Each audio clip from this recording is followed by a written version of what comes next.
All right, students, here we go. We're going to be talking about exponent properties, two properties today, the quotient of powers and the negative exponent. So quotient of powers looks like this. You're dividing two exponents with the same base, and you can actually subtract their exponents. So x to the m power divided by x to the n power is the same as x to the m minus n power. Now, anytime you're dealing with subtraction, you might actually end up with negative numbers. So we now have to look at the x to the negative m power, or the negative exponent.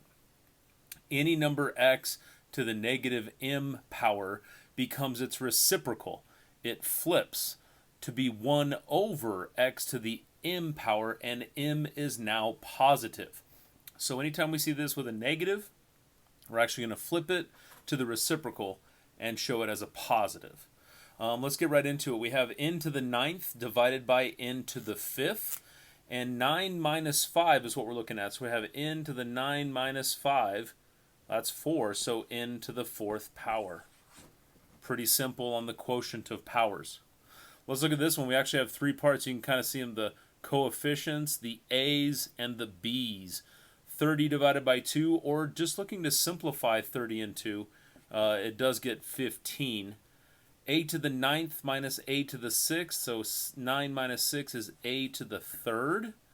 And b to the second actually equals b to the 0, and anything to the 0 power equals 1, and so in fact they actually cancel out.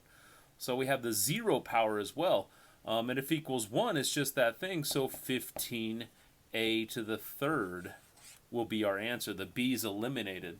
Let's look at one more. 8 and 12. 8 doesn't divide by 12 like 30 divided by 2 to get 15. So let's just simplify this. Let's divide by, say, 4 to get 2 and 3. Probably going to be good enough there. Now if we have 1, x to the first minus 3, that actually equals x to the negative 2 power. So if it's negative, it's not going to go on top. It's going to jump to the bottom, x to the second.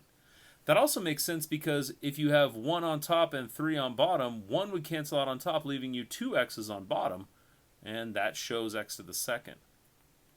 Same with y to the second and y to the fifth. We now have y to the third on the bottom, because y to the second, y to the fifth would be y to the negative 3, giving us y on the bottom. So this answer is going to be 2 over 3x squared y to the third, just like that. Looks good. Thanks for watching. Email me if you have any questions. Appreciate it.